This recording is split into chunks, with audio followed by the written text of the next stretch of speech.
The following is a production of DallasCowboys.com and the Dallas Cowboys Football Club. How about them Cowboys?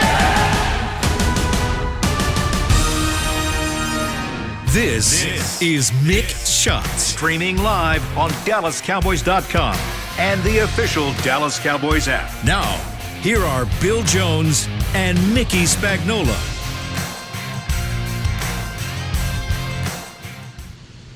It's another beautiful Thursday morning. The sun is shining. It's a great day to have another Mick Shots with Mickey Spagnola, Everson Walls. I'm Dani Sarek, and although we all are isolated and we're not together, I'm so glad we're able to still do this podcast. It's so good to see your faces. You know what? It feels like we're together. You know, we've been getting ready for the show and talking for about 15, 20 minutes, so I feel like I'm just across the table from you guys, Everson. I feel isolated. I'm in a room by myself. I feel like I'm in a cave, but it's still good to see you guys. Well, just the way we've been able to do all of our podcasts virtually with the help of our engineers and our great staff. You know, we've got Chris Beam and Matt Kent helping us out with this. The Cowboys coaching staff and scouting department has been working closely with the IT department, doing all of their interviews and meetings virtually. And last week, the NFL had announced that this draft is going to be all virtual, and they're actually going to be doing a mock draft to kind of run out some of those kinks. Because as great as technology is, we know that it's not always the most reliable. So hopefully those mock drafts will be able to help things run more smoothly, because the draft is only 1 week away from today. You know what? God bless the internet, because if we didn't have the internet, we wouldn't be doing all this stuff, and there probably wouldn't be a draft that we could see. So it's a good thing 20 years ago or so this thing got really popular, and that's the way this whole thing's going to work. And you know, as I've been telling people, Dani and Everson, that probably the most valuable people in this draft will be the IT departments, because they got to be perfect. They can't make a mistake. Well, I tell you what, the way my draft situation went, it's pretty much what they're going to be looking forward to. I didn't get drafted, so hey, you know, they just brought me my contract in my dormitory. You know, so this is going to be almost like a free agent experience for these guys, but they're going to get paid big money. As much as I love seeing that first round and everyone goes up on stage, I do love seeing those videos of when the players are at their homes and they're surrounded by family and friends. Now, it'll be a little different. You can't have a party of, 40, 50 people they're celebrating, but I do love seeing those videos of when they get the phone calls and you're just surrounded by your closest family and friends, and it's really intimate, those people who have been there with you every step of the way to getting that phone call. What I will not miss is looking at all the crazy suits that they're going to be having on as they walk up to the podium and get their hat and they meet the commissioner. I will not miss the colors. I will not miss the ostrich shoes and loafers that they're going to have on. You've got different style? Yeah, you know what? They might wear the same suits at home. What do you think? Everyone be dressed up at home. Absolutely, right? On Easter Sunday, they're going to be looking like Easter Sunday, and they're going to be all dressed up in the living room. You know, guys, this almost reminds me of the first draft I sort of took part in. It was back before ESPN and any of the TV stations started broadcasting, and there was no radio. It was back in 1979. I thought you were going to say 1917. That's what it sounds like. 1979, Emerson and Kellen Winslow. I was in Columbia, Missouri, and the Missouri tight end Kellen Winslow was expected to be a first-round draft choice. So he invited us, the guys that were covering the team, invited us over to his apartment to wait for him to get the phone call so we could be there, right? So we all show up at his apartment, and so it's at the end of the semester. He had his phone turned off. He didn't have any phone service. And he's like, how am I going to find out, right? So we ended up going into the newspaper newsroom, and we were watching the draft on the AP teletype machine. And, it would come over that At number 2, so-and-so took somebody, and number 3, so-and-so took somebody. And I could see the life was draining out of his face because it gotten to 9 and 10, and he hadn't been drafted yet. And it was like, oh, this is starting to get embarrassing, right? And then was it 12 rounds? 12 rounds then, Mick? It was 17 rounds back then. Wow. If you could imagine that. So it got to the pick number 11 in the first round, and it comes over the teletype machine, the AP wire machine. It says San Diego Chargers select Missouri tight end Kellen Winslow. And it couldn't have gone to a better place, right? Remember with the offense that they were, Air Coryell and the Chargers. Dan Fouts, Charlie Joyner, and he's thinking, Wes oh Chandler. man, Yes. I am a tight end in the slot, right? And so he's real calm, and he does the whole interview and everything. And we walked outside of the newsroom outdoors, and he let out the biggest blood-curdling yell you ever seen. He was just screaming, celebrating, right? And it went from, how am I going to find out how I get drafted? And we figured it out, and that's how he found out, watching it in the Missourian newsroom. It's almost like you guys were dealing with pigeons back then. That just seems so long. Mickey, I have no doubt in my mind that the players being drafted probably don't even turn their cell phones off ever. They just leave them on and they continually charge them. So that doesn't worry me. With the Cowboys, guys, there seems to be news, and I'll put that in quotes, pretty much every week, right? And this week the news was about quarterback Dak Prescott, and it wasn't about whether or not he's going to sign that franchise tag or if he had a new deal. It was reports that he had a large party and had people over at his house, and that the cops were called to break it up. And he made a statement saying that wasn't true at all, that he was following the guidelines of having 10 or fewer people. They had brought food in. There was a picture that was, I think originally said it was at his house. It was a table that was set with napkins and everything else you need. It turned out to be a picture of the restaurant they had ordered from. And it just, you got to think, like, do other quarterbacks and other teams deal with this kind of stuff if you don't play for the Dallas Cowboys? Welcome to being the Dallas Cowboys quarterback. I gotta say, Spags, he's been, how can I put it? He's been drawing a little bit of attention to himself by having these closed door practices with Dez, right? Right. Have you been seeing those? Well, yeah, I have seen it, and again, I guarantee you other quarterbacks can be doing this, right? But if you're the quarterback of the Dallas Cowboys, you got to understand the scrutiny you're under. And if you think about it, previously all his scrutiny's been good, right? Everything's been great. The charities, this, and this. And now suddenly I think he's coming to the realization that when you're the quarterback of the Dallas Cowboys, you don't have a personal life anymore. Everything you do is under scrutiny. No matter what you do, what you say. I mean, Tua is holding workouts, right? And no one's criticizing him because they're filming it, right? Think about it. But it's the Cowboys quarterback. And think about it. Go back to Don Meredith. He found it out. Craig Morton found it out. I think the only guy that really escaped this, and I didn't live through it, was probably Roger Staubach. And he was so squeaky clean, they probably couldn't find anything about him. Well, Roger's pet peeve was he loved basketball. Right. And so he would always participate in Hoop It Up back in the day.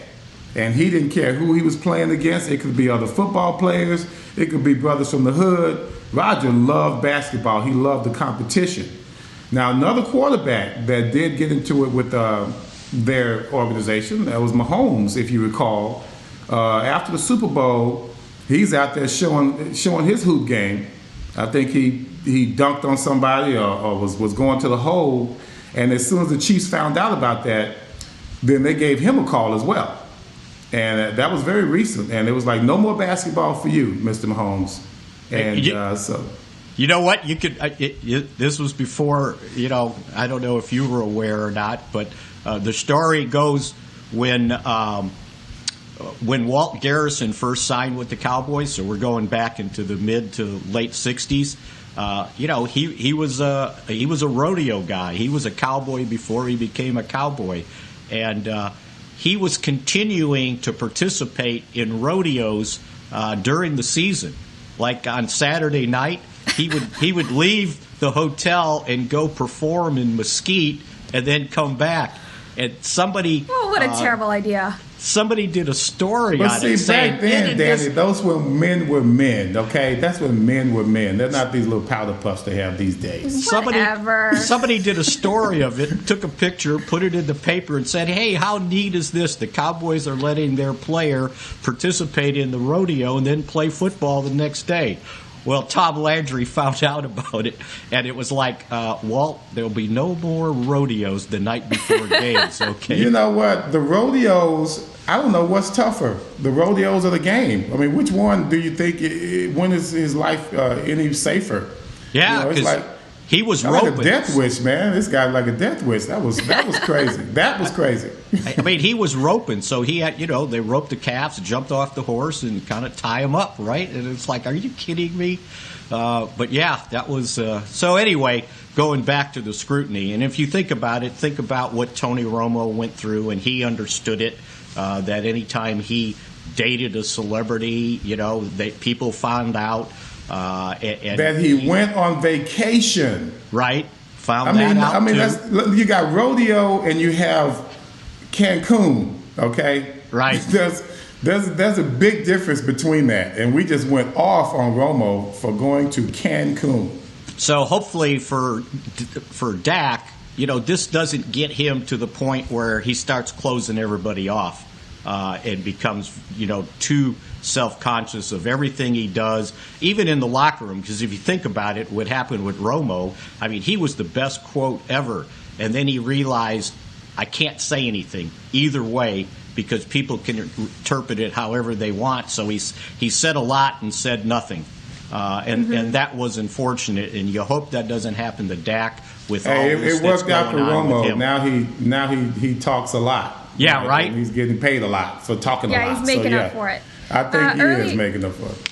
Earlier this week, Tom Pelissero with NFL Network had announced that the NFL and the NFLPA, they're figuring out ways to do a virtual period for the offseason starting Monday, April 20th. So facilities won't be open, but this is going to allow clubs to start having meetings and going over plays and schemes, and that's going to be really important because the Cowboys have a new coaching staff, and so they've got a lot of things they need to work through, and they no longer have that advantage of having extra time in this off-season program compared to teams that didn't get a coaching staff overhaul. And so, Mickey, what do you think is going to happen with Prescott in terms of if he's going to sign this franchise tag and if he's going to be logged in on those virtual meetings? Yeah, you know what? Think about this. You don't have to leave your house, right? You can sit like we're sitting right now and turn on your screen and be there as the meeting's going on. I don't know how valuable those type of things will be. I'll let Everson kind of speak to that. But all I'm thinking is they're going to pay you somewhere around $250, $300 a day to sit there like we're sitting here right now, and you don't have to do anything physical. I mean, I understand, okay, I need some leverage, and if I don't do this, maybe they'll sign me to what I want. But is it that valuable, you think, Everson, to participate in those things? I think it depends on where you are in your career. If you're talking about Dak, no, it's not valuable at all. I look at it as something where, he understands the game very well. We all know that. He just passed for more yards than anybody last year. I don't think taking in a new system virtually, no, I don't think that will affect him at all. Now, if you've got some quarterbacks that are trying to learn a whole bunch of new things, they hadn't had a good year, they're coming to a new team, then all of a sudden you're looking at it as very inconvenient, I would say. But for Dak, no, I wouldn't think that would make a difference for him at all. And I got a way, Danny, he can turn this into a positive. So he could say, okay, I'm going to do this, and I'm going to take my per diem, and I'm going to go buy lunches for the nurses at Baylor Scott and White. And he could be a hero, right? instead of causing a stink and say, no, I'm not taking part in those things. He could actually turn the thing on without even showing himself on the screen and listening, right? That's what I'm going to start doing when I do work with you guys. I'm going to just forget the screen. Gosh. Well, Everson, I have to say I think I disagree with you about Yes, it won't be valuable because, I mean, Dak is still working with Kellen Moore. He's working with Doug Nussmeier, who's now going to be the quarterback's coach, who was working with the tight end. So he has some familiarity there.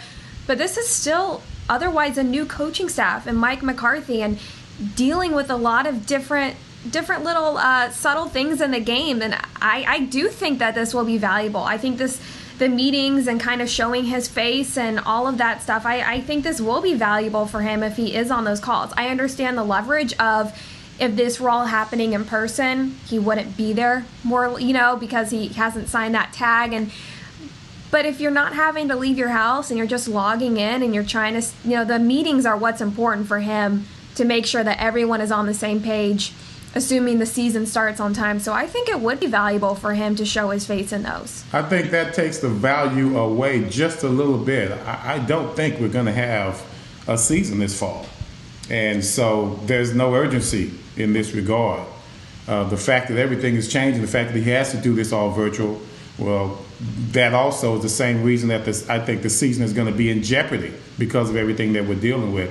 If they were coming up for the fall, you might be right. You might have a case, Dani, but I think that everything's going to be pushed back to where eventually they're going to have the meetings that they need to have before this season even starts. But at this point, I just don't think it's that important. I think I kind of agree with both of you. I think it would help to be a part because they're going to probably be putting in some new stuff. But I don't think it's going to help to the point that if he's not there, it's going to create leverage and the Cowboys are going to go, okay, yeah, whatever you want. We're going to sign you to this because we want you to be part of this meetings. He's not going to gain any leverage by doing it. All he's getting himself is some poor publicity about the whole thing. Well, we've got a lot more to talk about still. The draft is only 1 week away from today, so we're going to talk a little bit about those players. We're going to go back in time, too. We're going to talk about someone on this podcast with his draft, and it's not Mickey. So stay tuned. We'll have more for you right after the break.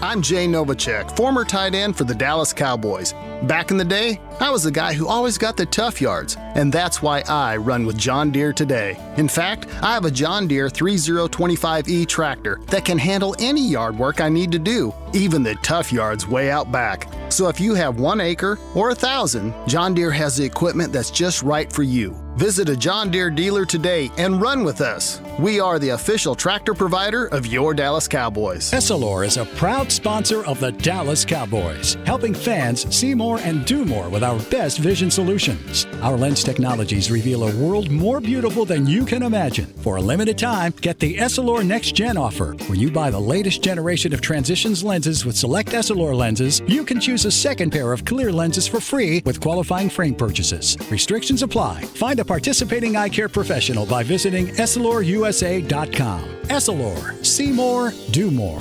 Want to use what the pros use? How about the official men's skincare brand of the Dallas Cowboys, Jack Black? Right now you can get the Jack Black Starter, a curated collection of Cowboys locker room favorites for just $10 with free shipping. The starter includes 4 Jack Black skincare favorites plus a full-sized intense therapy lip balm. Go to getjackblack.com/Cowboys and use the code word TEAMJB. That's getjackblack.com/Cowboys. The Jack Black Starter, $10, free shipping. Your new apartment's big. Such a great deal. It's okay. Just okay? What's not to... Right above the subway! Well, I bet you don't even notice it after the... That's my neighbor, Angus. A deal that's just okay is not okay. Get a great deal with America's Best Network. Come into an AT&T store to find out how to get one of our popular smartphones for $0 down, based on GWS One score September 2019. Back to Mick Shots.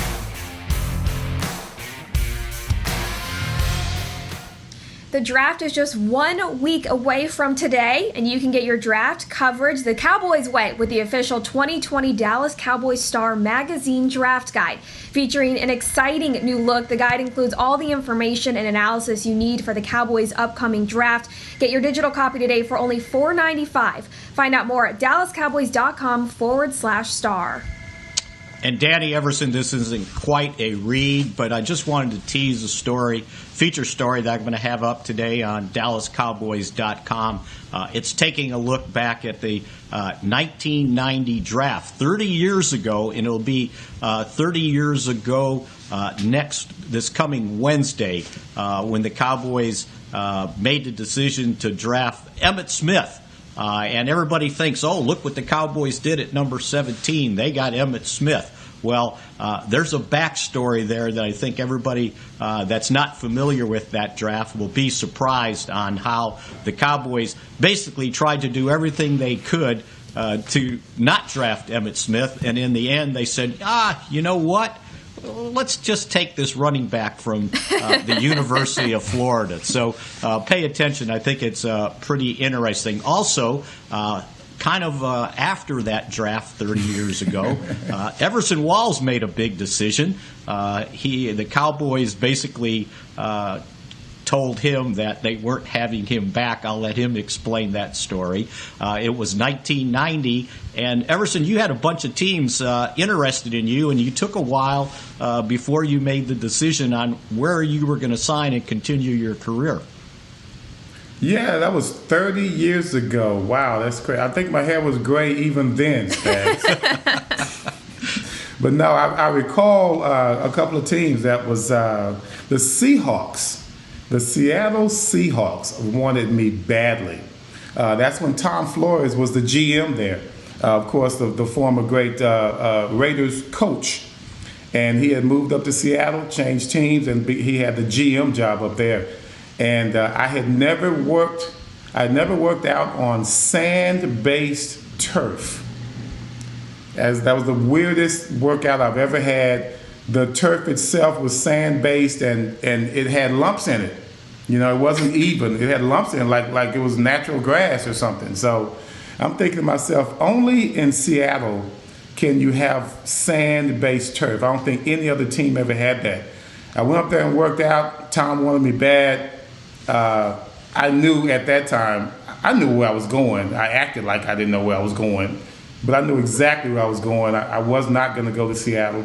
I knew what my plans were. I had to play behind that front seven they had in New York. There's no way. I'm pretty sure I made the right decision. So I noticed the leading up to the draft when I was researching the Emmitt story that we were writing about you and the decision you had to make, and it looked like the Giants or the Seahawks wanted you to decide before the draft so they could alter their draft accordingly. And then at the last minute, I think I read, or I don't know if it was accurate, you could tell us now, that the Rams kind of got a little bit interested in you, but you didn't make your decision until after the draft. When the Giants I was a free agent. Right. Not only that, I was never, even out of high school, I was never heralded. That was my time to take my recruiting trips, okay? That's all that was. I wanted to go fly around. I wanted to go to Seattle. I've never been to Seattle. I wanted to go to Seattle.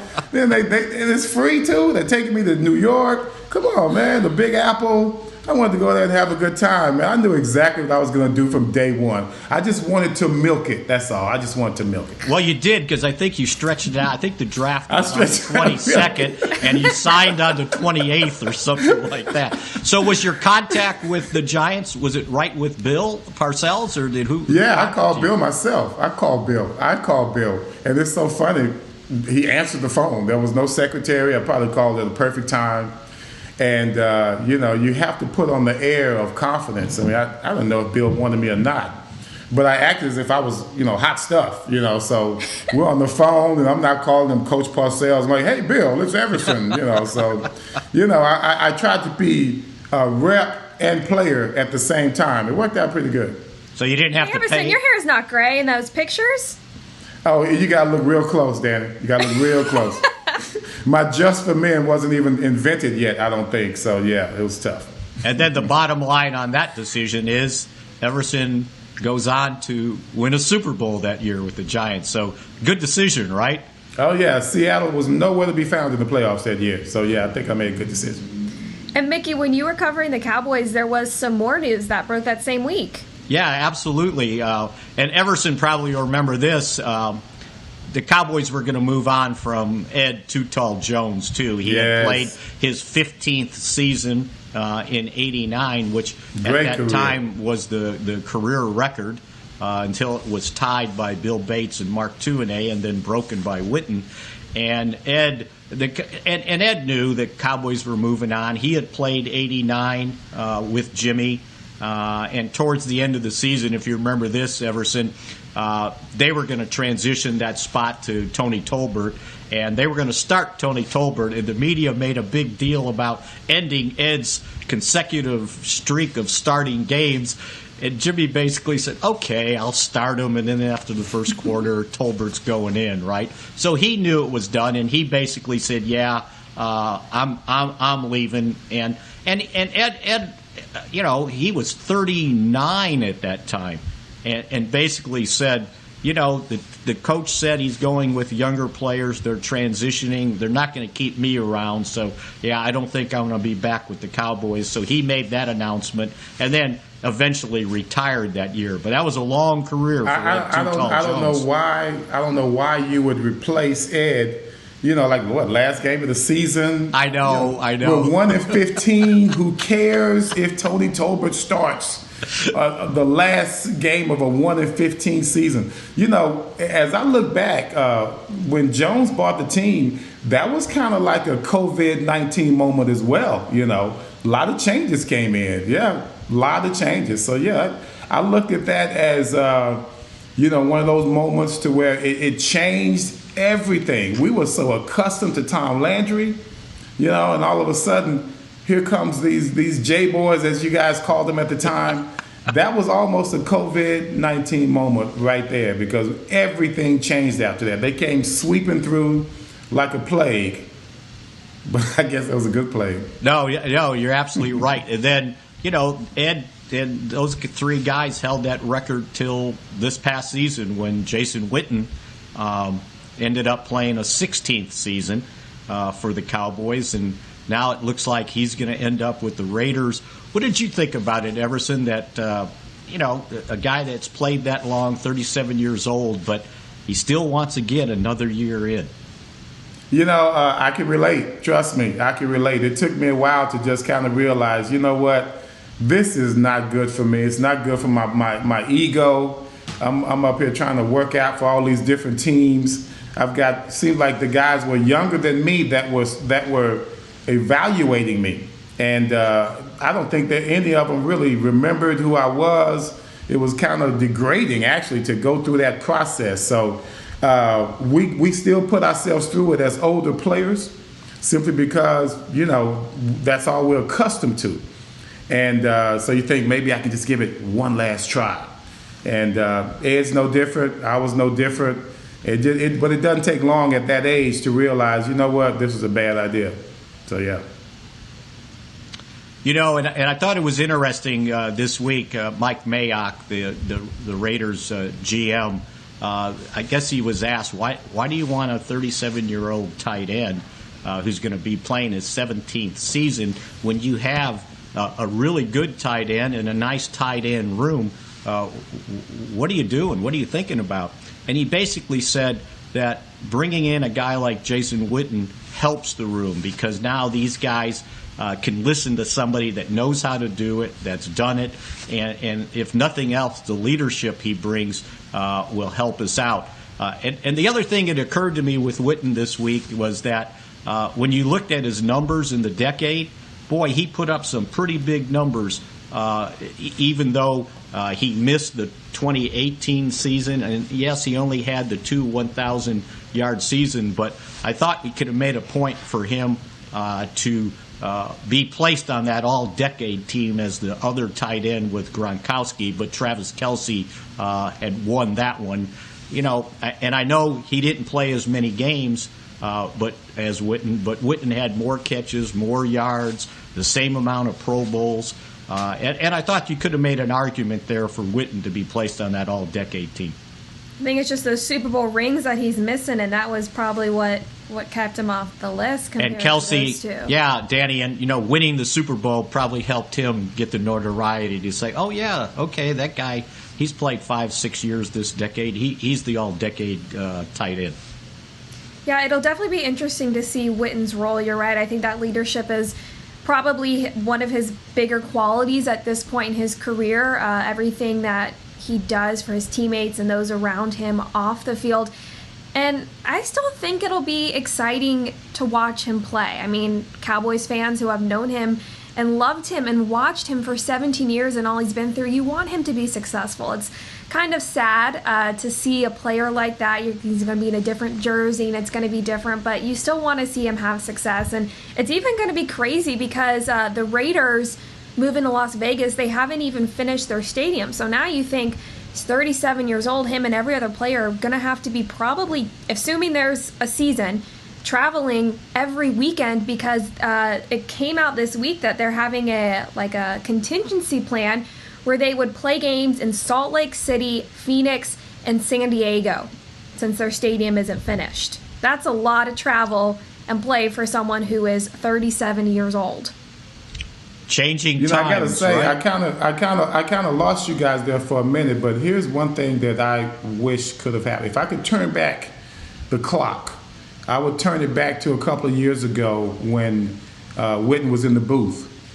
I thought that he still would have had more in the tank than he had last year, and having him on that team that experienced that resurgence with Cooper coming in, I really wish we would have had Witten at the time that year. I don't think Witten or anyone else could anticipate the difference that Cooper would make for that team. I think Witten thought, you know what, this team is going to go as far as they can go. I think I need to start looking forward to life after football. That's what he was thinking at that time. I really wish he could have been with that team when we made that turnaround during midseason. Possibly could have gone on even further.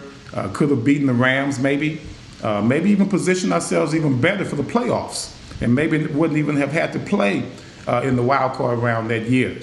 I always wonder what would have happened if he would have stuck with us for that one particular season. That's a good point, because if you think about, and even though the Rams offense ran right over the Cowboys defense, the margin between winning and losing that game wasn't really that great. There was a couple critical calls in that game that turned that game around. Quarterback right. in the grass. In the grasp, yeah, absolutely. And that BS call on hands to the face on Byron Jones when the Cowboys were going to get off the field, and then 2 plays later, Gurley goes 30-some yards for a touchdown. And they ended up losing by, 8 points?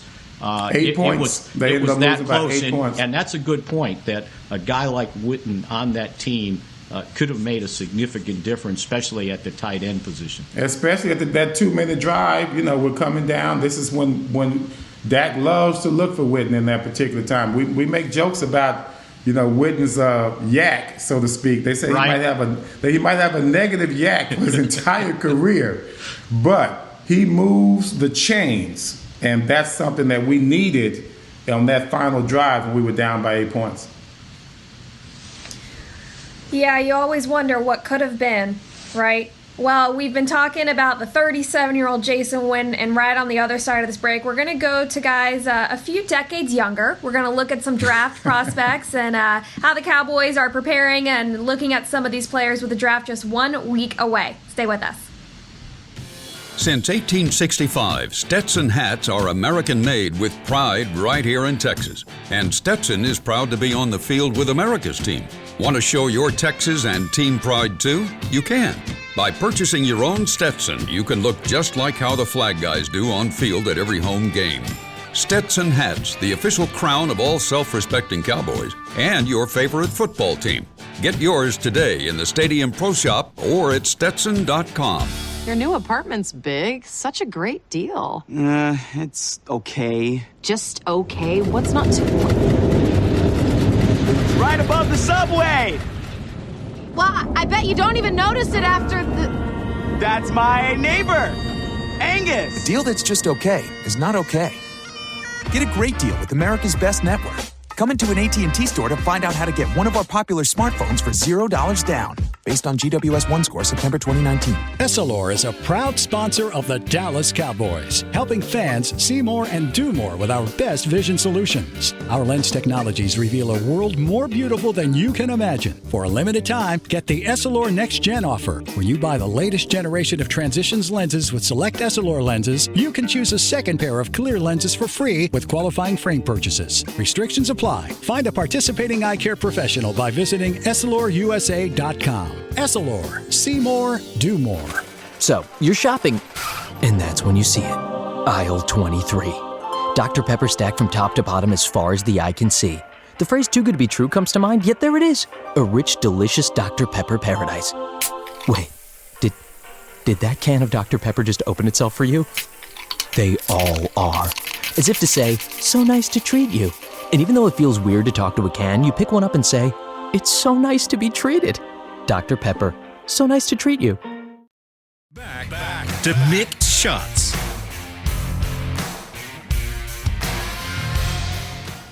Hey guys, you need to know this. It takes 2 to turbo, and that means going to jackblack.com and you can get 2 free turbo favorites with your $70 purchase this week.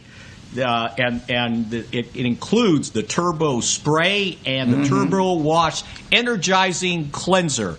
And what they have with the Turbo is a lot of their body washes that certainly can help you out. There's the Turbo Wash, and I know that for a fact that you will really like the Turbo Wash. They also have the Turbo Body Spray, Turbo Body Scrub, and Turbo Body Bar Soap Scrubbing. So if you go to getjackblack.com, you can shop now if you use the code TURBO, and you get your 2 free Turbo products. Getjackblack.com. Man, you know what I like about being here? I don't have to worry about the spittle coming from you when we're sitting close together. So this is good to be home. And do I need to wipe my screen now? And to be spittle free is so nice to be. I might need a drink here. Oh, those are my favorite reads, Mick. You kill them every time. Welcome back to Mick Shots, everyone. The draft is just 1 week away. And what's been fun to see on Twitter, I don't know if you guys have seen this, a lot of NFL players have been trying to see which state has produced the best football players. And, of course, we're pretty much all by Texas, right? But you've got players saying Florida, where Amari Cooper, you've got Georgia, and all these players are trying to see. But we know that it's Texas. And there's actually a handful of local players in this draft who've really made a name for themselves. And, Mickey, I know you've been looking at one from DeSoto, a wide receiver out there. Yeah, Laviscus Chenault, wide receiver, University of Colorado. He played his high school ball at DeSoto High, won a state championship there with them in 2016, and played 3 years at Colorado. And he's a kind of a guy that maybe fell off the screen just a little bit this year. His sophomore year at Colorado, he led the nation in yards per game, receiving yards per game. And he one draft guru described him as maybe the best athlete in the draft. He's 6'1", 222, and he's played all 3 wide receiver positions at the University of Colorado. So he's a guy that, maybe he's not recognized in that class with the Judys and Rugg and CeeDee Lamb, but he can be a pretty productive wide receiver. And one thing I thought was interesting, Everson, when he went to the combine, he only ran like a 4.58, but he needed core muscle surgery, so he kind of powered through it anyway and just at least ran the 40. and he's probably faster than that. He's had the surgery, and maybe teams will not value him as highly as maybe he should be. And so if the Cowboys are looking for a wide receiver, maybe second round, early third, might keep an eye on this local kid, because he's one heck of an athlete.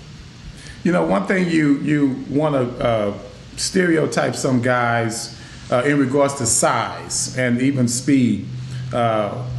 I think more than anything, we need a slot receiver. I think we need that third down receiver. I think Jarwin's going to be big for us on third downs this year, just as Witten always has been. But Jarwin with a little bit more mobility. Putting a big receiver, 6'1", that's a big receiver to be in the slot as far as I'm concerned. Not just 6'1", but he's over 220 plus pounds. That would be kind of difficult to see me watching him in the slot. Maybe I'm wrong. Maybe he's got the quickness to do it. Obviously, you talked about him playing all three positions. But I'd be very curious to see just how effective he would be in the slot for the Dallas Cowboys. You know, one of the things, Dani Everson, that I noticed about him is he's one of those kind of jack-of-all-trade receivers. Like, you can hand him the ball, you could snap him to him if you wanted to do that, and he's a return guy, who's the stud too. for the Titans? Who's that stud for the Titans? You're talking about him being like the wide receiver for the Titans that did so well this year. I think he was a rookie. I mean, he just took over in the postseason and showed, just at the end of the season and postseason, he showed just how good he was. And he's not necessarily as tall, but my goodness, he is a load to bring down, very athletic. And I'm wondering if they would probably use this young man, if the Cowboys would use this young man the way the Titans use their young stud, in the same manner.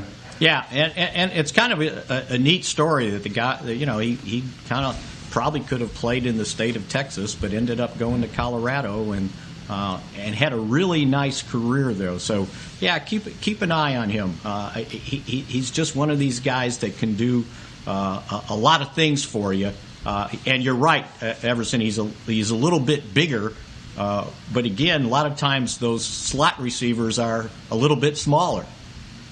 Mm-hmm. And the loss of... All right, I meant to say the defensive backs in the slot are usually a little smaller. Yes, they are. Yes, they are. And just a little tidbit, that's why Belichick loved big defensive backs. He doesn't care who you were, what position you were accustomed to playing. If you're going to be a physical defensive back, he liked a lot of size. Therefore, we had Perry Williams, who was just as tall as I was, maybe taller and bigger, playing at the cornerback position. It depends on who you play and what their system is, but some of them like to be physical on that slot receiver because he's so prevalent on third downs. And that slot position is wide open, needs to be filled. You have some receivers from last year, you know, Cedric Wilson and Devin Smith, who you could try and rotate around, but the loss of Randall Cobb to free agency has really put that as an offensive spot that people are looking at how the Cowboys are going to draft. And there's a ton of depth in the receiver position this draft class. I mean, it is loaded. But when you look at those top names that are going to go early, CeeDee Lamb for the receivers. And what's interesting is, I know, Mickey, you found some research about a cool connection for who are going to be 3 top draft picks, with safety Grant Delpit out of LSU, CeeDee Lamb, the receiver out of Oklahoma, and Kenneth Murray, the linebacker, who we talked about last week with that really amazing virtual interview with the Cowboys. And you found a connection for all 3 of them. Yeah, this is crazy, guys, because I was reading a story about the Delpit family from New Orleans, and they ended up leaving New Orleans after Hurricane Katrina and evacuated to the city of Houston. And he was, Grant, the safety, was like 6, 7, 8 years old, somewhere in there, probably about 6 or 7 when they moved. And he ended up as a junior high player, playing for this youth team. Well, on the youth team, along with Grant Delpit, is CeeDee Lamb. And I didn't realize CeeDee Lamb also, his family was from New Orleans, and they evacuated and ended up in Houston. And these two guys ended up on that same youth team, along with, as Danny said, Kenneth Murray, who was from there in the first place, the linebacker. So these three guys are playing on the same youth team. You think they ever got beat? I just think it's incredible that back when you're junior high age, what are you, like 12, 13, 11? These three guys are playing on a team, and now all these years later, here they are, all three of them probably be first-round draft choices. It was an interesting story. So do we get to put them in the Texas category or the Louisiana category? That's all that's important here. That is a good question. Can we claim them in Texas, or does Louisiana still have the right of first refusal? I don't think they were in high school, though, with Katrina. No, they were like 5, 6 years old. That was 15 years ago. I would say Texas. Yes, I'm with you, Danny. I would say if Let's it's before 8 years old, let's just say it like that. 8 years old. You don't have to show your birth certificate. That's right. We'll claim them for Texas. Those guys and a bunch of other guys, their lives are going to change forever in 1 week from today with the NFL draft, the first of those virtual rounds. And I want to ask you guys, because I think you could argue, I think the argument comes down to two positions for my question of, if the season were to start today, when you look at the players the Cowboys have, what is the greatest position of need? And I want to hear what you guys think, because as fun as it would be to draft one of these amazing receivers with pick 17, the Cowboys' first-round draft pick, I think it comes down to whether or not the Cowboys are going to draft a pass rusher on the right side of that defensive line after losing Robert Quinn to free agency, or are they going to look more at the defensive back position and go for a cornerback? So if the season were to start today, what is the biggest area of need for this Cowboys team? Everson, I'll let you go first, because I wrote about this last Friday on DallasCowboys.com, and my suggestion was, when the Cowboys look at where you go, you look at the position. What position scares you the most? Meaning, not scares the other team, scares you on what I have if I have to play tomorrow. What do I absolutely need if I have to play tomorrow? So I'll give the floor to you first. I would look at the entire middle of the Cowboys' defensive formation. I still think, even though we just signed a couple of big studs, the verdict is still out on them as far as McCoy and the other young man that we just signed from Carolina. Yes, and so when you look at those guys, I still think that our nose guard tackle position needs to be shored up, because we got shredded last year. And then when you look at the other position, you're looking at the linebacker position. Yes, we've got a lot of linebackers. We got Sean Lee coming back. I understand that. But I think we need that linebacker that can completely control the middle of our defense. I know we think we have that right now. Van Der Esch, I'm still very concerned about him. Just his health, period. Forget being a ball player. But that surgery, you just worry about that whole neck thing that he's got to deal with. So I think a good linebacker that can close those creases that were left last year when you look at the Vikings game and pretty much every game after Thanksgiving, to where we just couldn't stop anybody as far as the run was concerned. And, of course, the free safety position. Yes, we have Clinton Dix. I really wanted to talk to you about that last week, Spags, about how this is an important acquisition for us. You've got a guy with a lot of experience back there that could play either deep, or I think he could even play up at the strong safety position. So to have the luxury of him being there is great, but also maybe having to draft a Delpit, someone of that nature that is that can control the ball game from 10 yards deep in the secondary. So I'm looking down the middle of the field, down the middle of our alignment, defensive tackle, inside linebacker, as well as free safety. You sound like interesting. You sound like a baseball manager. You got to be strong up the middle, right? Strong up the middle, baby. So Mickey, what's your answer? if these interviews that they're doing with the potential draft choices mean anything. One of the guys they interviewed over the last week or so was Raekwon Davis, the defensive tackle from the University of Alabama. 6'6", 311 pounds, and he's probably a 3 technique. So Everson, they're obviously thinking that way too. His this past season wasn't as good as his previous 2 seasons, but boy, he's a load in the middle. To me, the position that scares me right now, I think I can play at cornerback. I probably need another guy, but if I had to play tomorrow, I could start Chidobe Awuzie, Anthony Brown, and Jordan Lewis, and those would be my 3 guys, and I think I could get by. The position that scares me. God, that scares me. That scares me. Is the defensive end spot on the right side, because I don't know that they have somebody. Everybody will say, well, yeah, they got Randy Gregory. They might have Aldon Smith. Well, it's might on both of those guys. So if you had to start tomorrow, who's starting? And Tyrone Crawford. Is Tyrone Crawford coming off of 2 hip surgeries? How much are you going to get out of him? Is he ready to go? I heard on Twitter he said he is ready. So if it's on Twitter, it must be true. I'd love to see him back out there. But I have to agree with you, Mickey. And I think that is their biggest need. First and second down, that's fine. But who's the pass rusher? Because after that, and if you count the 4 guys that they have that were on the team last year that are still there that potentially could play there, those 4 guys totaled 2 sacks last year. And one of them was Crawford's, and he only played, I believe it was 7-9 games, something like that, before they finally said, yeah, he probably needs surgery. So to me, that spot there is vacant. I can get by with some of this other stuff, and at safety, I can get by with Clinton Dix, and you're right, Everson. I think he can play either one, and I'm not sure that they're disappointed in what Woods is doing. Xavier Woods is doing at free safety, so maybe Dix plays in the slot. Down low and as the strong safety, and I could get by with that. But from the future. Yeah, they've got positions that they don't have a lot of depth at, that they're going to need some help. And you mentioned the defensive tackle, the nose tackle.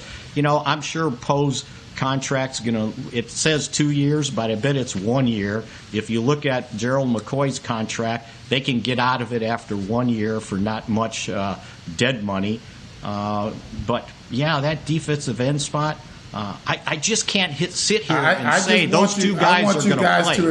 I want you guys to remember. I want you to remember these names. I want you to remember Cook. I want you to remember Cook from Minnesota. Okay. I want you to remember anyone that had the ball in their hands in Buffalo. Okay. I want you to remember all of those games where we're like, what the hell is going on? We can't stop anybody. So forget passing the ball.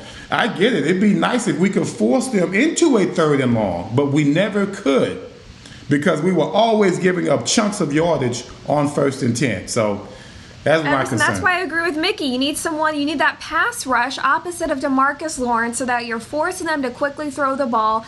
And I agree with Mickey. I think if the season were to start today, you are confident enough in the starters that you would have. I think the Cowboys are still going to draft a handful of defensive backs in this draft because there's a pretty good number of them, some really skilled players. But I think right now the biggest need is filling that gap, the unknown on the right side of that defensive line. Well, just remember, Dani, the dartboard's behind me still, right? So all these positions we talked about, cornerback, safety, defensive tackle, defensive end, wide receiver. If you threw it at the dartboard at the position, whatever you hit, I don't think we could say they're wrong. They could use that position. Maybe that'll be what we do next week. Before the draft starts, we'll have all the positions on the dartboard, and Mickey will just throw the darts, and wherever they land, that's who the Cowboys pick. I think that would make their job much easier. You're not having to wonder. Let's have Mick stand in front of the dartboard and throw the darts and see what happens. Oh my gosh, you guys much. It'll give new meaning to Mick shots, right? There you go. Good job, Spags. Nice. It is always so much fun talking with you. I miss seeing you, but this is a great second. We hope you guys have enjoyed Mick Shots as much as we do, hanging out and talking Cowboys football. That'll be it for us today, but stay tuned to DallasCowboys.com because coming up at 11, the draft show. With 1 week away, there is so much still that they have to talk about, and they'll get you ready for all the different possibilities the Cowboys could be making in just 7 short days. For Mickey Spagnola and Everson Walls, I'm Dani Surek. Thank you for watching Mick Shots. We'll see you next time. See you guys. This has been a production of DallasCowboys.com and the Dallas Cowboys Football Club. How about this, Cowboys?